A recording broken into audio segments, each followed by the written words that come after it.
this tutorial you will need your selected yarn. I'm using this Coco Crochet Irresistible Aran, which was an exclusive yarn found in my Crochet Society subscription box.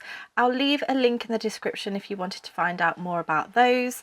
You will need a crochet hook which suits your yarn. I'm using a 4.5mm today. You'll also need a pair of scissors and a darning needle for sewing in your ends. Before we get started though, don't forget to hit that red subscribe button if you like my tutorials, and click the bell button to get notifications of my new videos. If you find this video helpful, then don't forget to click the thumbs up button and then also leave me a comment. Finally, you will find all of the written instructions to this pattern in the description box below, or head to www.bellacococrochet.com. You'll also find a lot more stitch tutorials as well. Okay, let's get started. So we're going to begin by creating our slip knot, and you can do this in whichever method you prefer. Go ahead and insert your crochet hook, and what we're going to do is do a foundation chain of however many stitches you want. It doesn't need to be in a certain multiple. So that's yarn over and pull through, yarn over, pull through, yarn over, pull through, and yarn over, pull through. You can keep going until you get to your desired width of project that you would like, and then what you want to do is add 2 more just for turning. So go ahead and pause the video, work that chain, and meet me back in just a moment. So I have just done my foundation chain. I did an amount of 18 plus 2. So I have 20 in total. We're going to go ahead and work our way back across this foundation chain for row 1, and we're going to be doing half treble crochets. Remember, that's a UK term. In the US this is known as a half double crochet. So we're going to work in the 3rd chain from the hook, so not the one on the hook. This is the first one and the second, so we're going to work into that 3rd chain with a half treble crochet. So you're going to yarn over, insert your hook into that chain, yarn over and pull through. You'll have 3 loops on the hook, and then yarn over, pull through all 3 loops on that hook, and you're simply going to do this into every chain all the way along your foundation chain. So go ahead, pause the video, work those half treble crochets all the way across, or half double crochet if you're in the US, and meet me back in just a moment. Okay, so I have just worked that row 1 with my half treble crochets. We're going to go ahead and chain 2, 1 and 2. This does not class as a stitch, and we're going to turn our work. So the way that the camel stitch is going to work is we currently have the wrong side facing us, so all of the work is going to be on the opposite side of what is facing us now. We're going to be working into the stitches slightly differently here. We're still going to do a half treble crochet.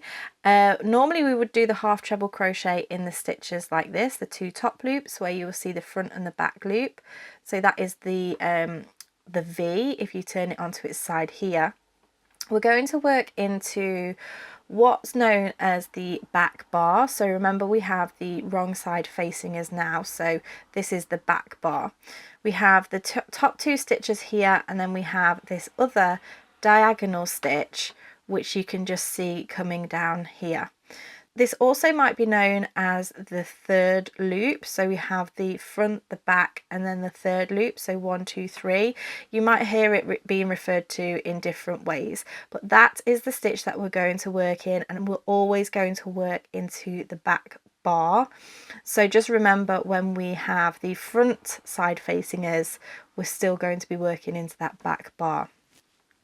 If you want to, you can mark your the front side of your work with a stitch marker if you find that easier, but I think you'll pretty much get to grips with it as we start to build. So what we're going to do here is yarn over as if we're doing our half treble, but instead of going into the top 2 loops here, we're going to go into this diagonal back bar. So underneath that stitch, yarn over and pull through, and then yarn over, pull through all 3 loops on the hook. Now that tends to be the most difficult one to do because you have to find where you're working into, but what you'll find is as you do this, it automatically pushes that back bar up, so you can just see it's starting to poke out there. So we're going to yarn over underneath that back bar, yarn over, pull through, and then yarn over, pull through all 3. And you're going to do this all the way along. So 1/2 treble crochet into each of the back bars along this row. So go ahead, pause the video, I'll meet you back once you get to the end of this row and I'll show you how to move on to row 3.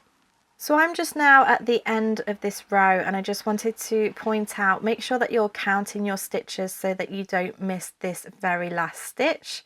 So I'm going to go ahead and do my last stitch in there.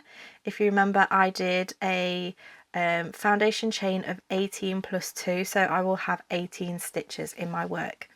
So this is what the wrong side of the work looks like. It's very flat, and then I'm just going to chain 2 for my next row. And then this is the right side of the work. So you see this braided ridge at the front, that's exactly what we're looking for. So on the right side of the work, this is where we're going to get the pattern. Now that's really important to remember because we want to make sure that we're pushing these stitches always to the right side of the work. So this next row is slightly more complicated. Remember, we're still working into that back bar, but we now have the right side of the work facing us, so our back bar is actually here. So if I just turn it upside down, we see this back bar just there. Now it might actually be worth playing around with how you want to do this, because depending on how you hold your hook and your yarn, you might want to adjust this style to suit you. But I'm just going to yarn over and just turn my work on to the side like this, so it's actually going from top to bottom. Then I'm going to go under that back bar and then yarn over, pull through, and yarn over, pull through all 3. And just by holding my work like this, it makes it much easier for me to work into that back bar, and it has the same effect. So I'm going to yarn over, work under that diagonal back bar, yarn over, pull through, yarn over, pull through all 3. Again, yarn over, under that back bar, yarn over, pull through, and yarn over, pull through all 3. So if I just hold this up, you can see that it's pushing those stitches in the way that it should be coming forward. So I'm just going to work my way all the way along this second row. So go ahead, pause the video, work those stitches, and I'll meet you back in just a moment. Okay, so I've just worked my way all the way along that row. I actually have one more stitch remaining. Now you have 2 options here. You could go ahead and do your last stitch into that back bar if you wanted to. However, I find just to make the edges a little bit more stable, you can go ahead and just go into the back loop of those top stitches. So if we look at that V, we're just going to go into the back loop of that stitch. And it just makes that very last stitch a little bit more stable without ruining the effect of the stitch itself. So that is the camel stitch. So you're going to repeat row 2 and row 3. So what you would do is just chain 2, turn the work. Now you have the wrong side facing you, so you have that back bar facing you. You would just go ahead and do your first stitch in there.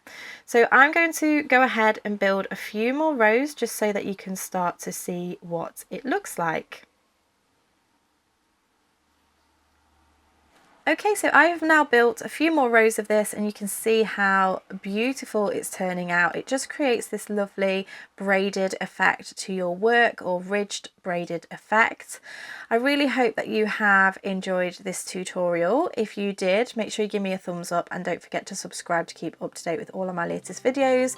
As mentioned, you will find the written pattern, the free written pattern, at www.bellacococrochet.com. So go ahead and check that out. Thank you so much for watching and I shall see you again next time.